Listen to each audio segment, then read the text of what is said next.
அனைவருக்கும் வணக்கம். நாம் போகமாமுனிவர் அருளிச் செய்த சத்த காண்டத்திலே 7ஆம் காண்டத்திலே அமைந்த பாடல்களை பார்த்து கொண்டிருக்கிறோம்.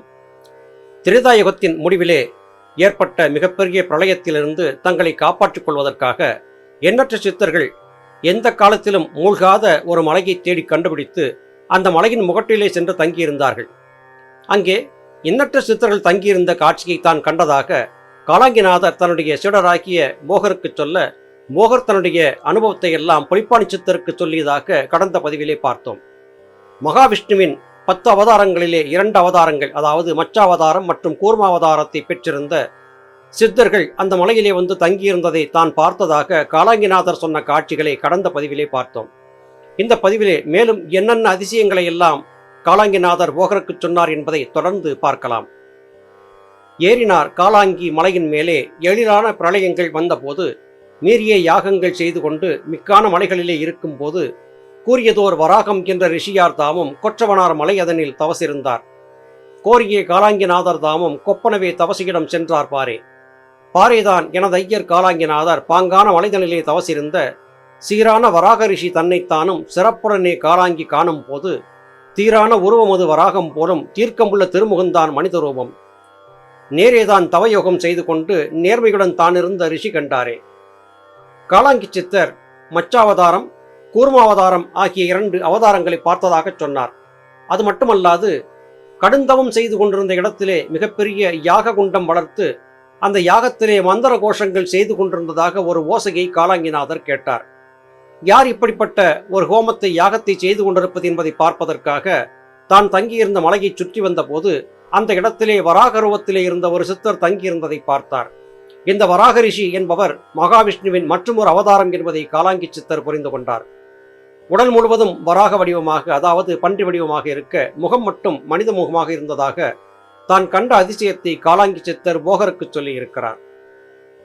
புராணங்களிலே சொல்லியிருந்த கதைகளை கதைகளாகவே கருதி கடந்து செல்லக்கூடிய நாம் இப்படிப்பட்ட வித்தியாசமான தோற்றம் கொண்ட சித்தர்கள் இருந்திருக்கிறார்கள் என்பதை போகருடைய இந்த நூலின் வழியாக பார்க்கும்போது புராணங்களிலே சொல்லப்பட்டவைகளிலே ஓரளவிற்கு உண்மை இருக்கத்தான் செய்கிறது என்பதை நம்ப வேண்டியிருக்கிறது. எண்ணற்ற சித்தர் பெருமக்கள் பல அதிசயங்களை நிகழ்த்தியபடியாக இந்த பூதளத்திலே வாழ்ந்திருக்கிறார்கள். ஆனால் சாமானிய மனிதர்கள் சித்தர்களை சார்ந்திருக்காதவர்கள் மாண்டுபட்டு போயிருக்கிறார்கள் பிரளய காலங்களிலே என்பதை நம்மால் இங்கே உறுதியாக தெரிந்து கொள்ள முடிகிறது. இட்டாரே வராக ரிஷி முனிவர் தாமும் எளிதான காலாங்கி தன்னை கண்டு விட்டகுறை இருந்ததொரு புண்ணியத்தால் விருப்பமுடன் எந்தனையும் காணலாச்சு. சட்டமுடன் உந்தனுக்கு உபதேசங்கள் சாங்கமுடன் போதிப்பேன் என்று சொல்லி திட்டமுடன் உலகத்தில் மகிமை எல்லாம் தீர்க்கமுடன் காலாங்கி ஓதினாரே. ஓதினார் சமாதிமுகம் இருந்த காலம் உத்தமனார் காலாங்கிநாதருக்கு ஆதியனும் பராபரத்தின் ரகசியத்தை அப்பனே காலாங்கிக்கு ஓதினார் கான். நீதியுடன் உபதேசம் பெற்றுமல்லோ நிகழ்ச்சியுடன் தெற்கு முகம் திரும்பி வந்தார். பாதிமதி சடையணிந்த தம்பிரான் போல் பரக்குறு ரிஷி ஒருவர் இருந்துட்டாரே. வராக ரிஷியை சந்தித்த காலாங்கி சித்தர் அவருடைய திருவடிகளை வணங்கி நின்றார். இவரை பார்த்தவுடனே புன்னகை புரிந்த வராக ரிஷி, விட்டகுறை இருந்த காரணத்தால் நீ என்னை சந்தித்திருக்கிறாய், வந்தது வீண் போகக்கூடாது என்று சொல்லி எண்ணற்ற ஞானோபதேசங்களை எல்லாம் காலாங்கி சித்தருக்கு வராக சித்தர் சொல்லிக் கொடுத்தார். இந்த உலகத்திலே அவர் கண்டிருந்த பல அதிசய அனுபவங்களை எல்லாம் அவருக்கு சொல்லிக் கொடுத்தார். இப்படியெல்லாம் செய்து முறையாக சமாதியிலே இருந்து எப்படி யுகங்களை தாண்டியும் வாழ்வது என்பது குறித்தான பல நுணுக்கங்களை காலாங்கி சித்தருக்கு வராக சித்தர் சொல்லிக் கொடுத்தார். இவற்றையெல்லாம் தெரிந்து கொண்டுவிட்ட காலாங்கி சித்தர் பிரளயத்தின் முடிவிலே தென்பகுதிக்கு வந்து மறுபடியும் சிருஷ்டி என்பது ஏற்படுவதற்கான காட்சிகளை காண்பதற்காக திரும்பி வந்தார். அப்படி வந்தபோது பாதி சந்திரனை சடையிலே அணிந்திருந்த எம்பெருமான் ஈசனைப் போலவே காணப்பட்ட ஒரு சித்தரை அங்கே பார்த்தார். அந்த சித்தரை பார்த்து ஆச்சரியப்பட்ட காலாங்கிநாதர் இவர் யாராக இருக்கும் என்கிற எண்ணத்தோடு அவரை அணுகிச் சென்று வணக்கமும் போக்கினார். உண்மையாம் காலாங்கிநாதர் தாமும் உத்தமனார் திரேதாயின் யுகத்தில் அப்பா வன்மையுடன் காலாங்கிநாதர் தாமும் வாகுடனே மலை மீதில் கண்ட சேதி. திண்மை வர மார்க்கமது ஏதென்றாக்கால் தீர்க்கமுடன் கிரி சுத்தி வருகும் போது வன்மையுள்ள சுனை ஒன்று தடாகம் உண்டு வளம்பெரிய தவசிதனை பார்த்திட்டாரே. பார்த்தாரே நரசிங்க ரிஷியார் தம்மை பச்சமுடன் காலாங்கி காணும் போது தீர்த்தமுடன் ரிஷியாரின் தவசின் வேடம் திரேகமெல்லாம் சிம்மத்தின் ரூபமாகும். நேர்த்தியுள்ள வர்ணமது தங்க வர்ணம் நேர்மையுடன் வையகத்தில் இருந்த சித்து ஆர்த்ததொரு திருமுகம் மனித ரூபம் அப்பனே தவநிலையை அறிந்திட்டாரே. இப்படி சுற்றி வந்தபோது மச்சம், கூர்மம், வராகம் ஆகிய உருவங்களை கண்டுவிட்ட காலாங்கிநாதர் நரசிம்ம வடிவத்திலே இருந்த ஒரு சித்தரையும் கண்டதாக குறிப்பிடுகிறார். உடல் முழுவதும் சிங்கத்தின் உடலாக இருக்க முகம் மட்டும் மனித முகமாக இருந்தது. ஜடாமுடியோடு கடுமையான தவத்தை செய்து கொண்டிருந்த நரசிங்க சித்தரை அங்கே பார்த்தார். பார்ப்பதற்கு அவர் சிவரூபமாகவே அவருக்கு தோன்றினார். சிம்மத்தின் ரூபமாக இருந்தாலும் அவருடைய தேகம் என்னவோ தங்க நிறத்திலே தகத்தகாயமாக மின்னிக் கொண்டிருந்தது. திருமுகம் மிக அழகான மனித முகமாக இருந்தது. இப்படிப்பட்ட ஒரு சித்தரை அங்கே கண்டதாக காலாங்கி சொல்லியிருக்கிறார். அது மட்டுமல்ல, அவர் தங்கியிருந்த அந்த இடத்திலே அழகான ஒரு தடாகம் இருந்தது, ஒரு சுனை இருந்தது. சுனையின் அருகிலே குகைகள் இருந்தன. சித்தர்கள் நிம்மதியாக வசிப்பதற்கு தேவையான ஒரு சூழலும் இருந்தது. இப்படிப்பட்ட ஒரு இடத்திலே இந்த பிரளய காலத்தின் போது அங்கே தங்கியிருந்த மகாவிஷ்ணுவின் அவதாரமாகிய ஒரு பெரிய சித்தரை நரசிம்ம வடிவத்திலே தான் கண்டதாக காலாங்கி சித்தர் போகருக்கு சொல்லியிருக்கிறார்.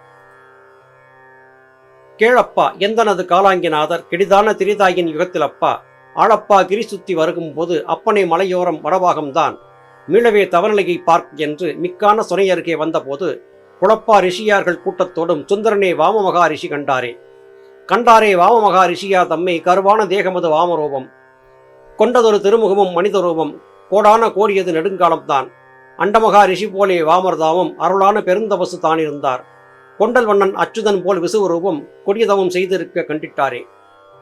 அவரை மட்டுமல்ல, அந்த மலையிலே அவர் கண்டது மற்றொரு அதிசய சித்தரை. வாமன் அவதாரம் எடுத்திருந்த மகாவிஷ்ணுவின் அந்த அவதார சித்தரையும் அங்கே கண்டதாக காலாங்கிநாதர் போகருக்கு சொல்லுகிறார்.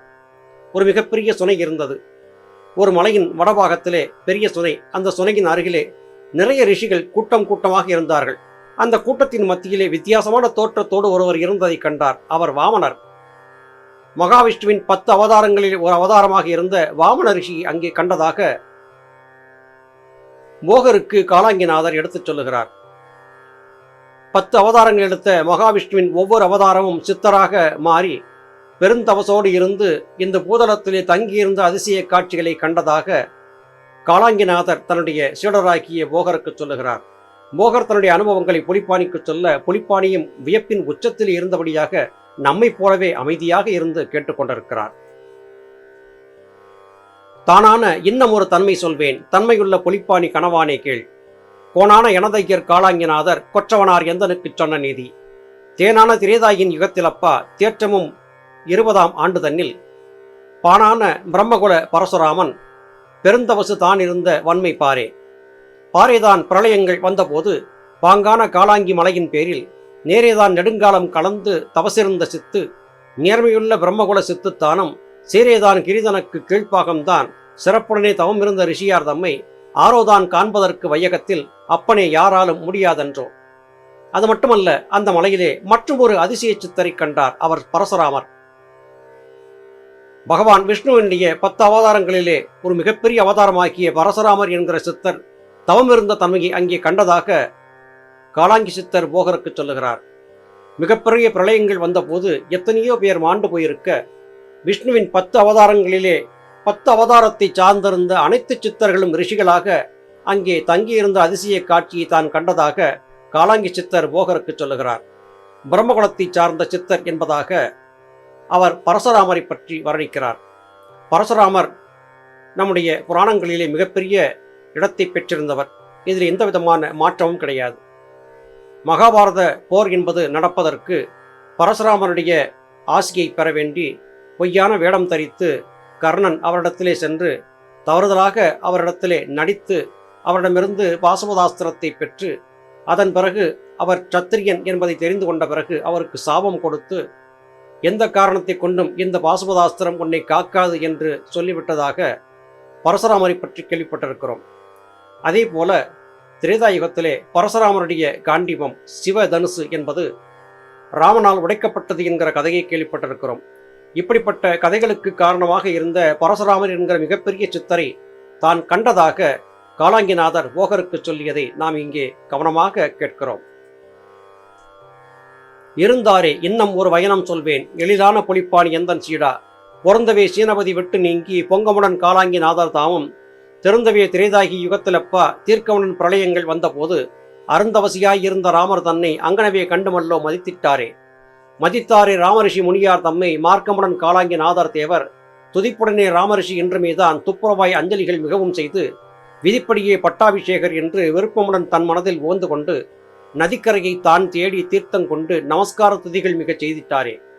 அது மட்டுமா, தசாவதாரத்தின் முக்கிய அவதாரமாக இருந்த ஸ்ரீராமனுடைய அவதாரத்தையும் அங்கே கண்டதாக காலாங்கிநாதர் சொல்லுகிறார். ராமன் ஜடாமுடி தரித்து ஒரு முனிவனாக சித்தனாக தங்கியிருந்ததை தான் கண்டதாக காலாங்கி சித்தர் போகருக்கு சொல்லுகிறார். இந்த பிரளயம் என்பது முடிந்த போது இப்படிப்பட்ட மகாபெரிய சித்தர்கள் எல்லாம் அந்த இடத்திலே தங்கியிருந்த அதிசய காட்சிகளை எல்லாம் தான் கண்டதாகவும், பட்டாபிஷேகம் கொண்டு மன்னனாக இருந்து இந்த பூதலத்தை ஆண்டு வந்த மிகப்பெரிய சித்தராகிய ராமரை தரிசித்த அனுபவத்தை பற்றி இங்கே போகமாமுனிவருக்கு காலாங்கி சித்தர் சொல்லியிருந்த மகிமைகளை கேட்கிறோம். மிகப்பெரிய அனுபவங்களை எல்லாம் போகமாமுனிவர் நம் மீது கருணை கொண்டு நமக்காக சொல்லியிருந்த அதிசயத்தை பார்க்கிறோம். அருமை சகோதர சகோதரிகளே, புராண இதிகாசங்களிலே கட்டுக்கதைகள் பல சொல்லப்பட்டிருந்தாலும் அடிப்படையான விஷயங்கள் சில இருக்கத்தான் செய்கின்றன. அப்படி பார்க்கும்போது அங்கே சொல்லப்பட்ட 10 அவதாரங்களுக்கு சொல்லப்பட்ட சித்தர்கள் எல்லாம் பிரளயத்தின் முடிவின் போதும் கூட காலாங்கி சித்தர் தங்கியிருந்த அதே மலையிலே தங்கியிருந்த காட்சிகளை காலாங்கி சித்தர் கண்டதாக தன்னுடைய பிரதம சீடராகிய போகருக்கு சொல்ல, போகர் பொலிப்பாணிக்கு சொல்ல, பொலிப்பாணியின் மூலமாக அவர் தொகுத்திருந்த நூல்கள் வாயிலாக நாமும் இங்கே அறிந்திருக்கிறோம். சித்தரிபுரமக்கள் என்று சொன்னாலே மிகப்பெரிய அதிசயங்கள் நமக்காக காத்து கிடக்கத்தான் செய்கின்றன. மீண்டும் அடுத்த பதிவிலே வேறு அதிசயங்களோடு உங்களை சந்திக்கிறேன். அதுவரையிலும் நன்றி, வணக்கம்.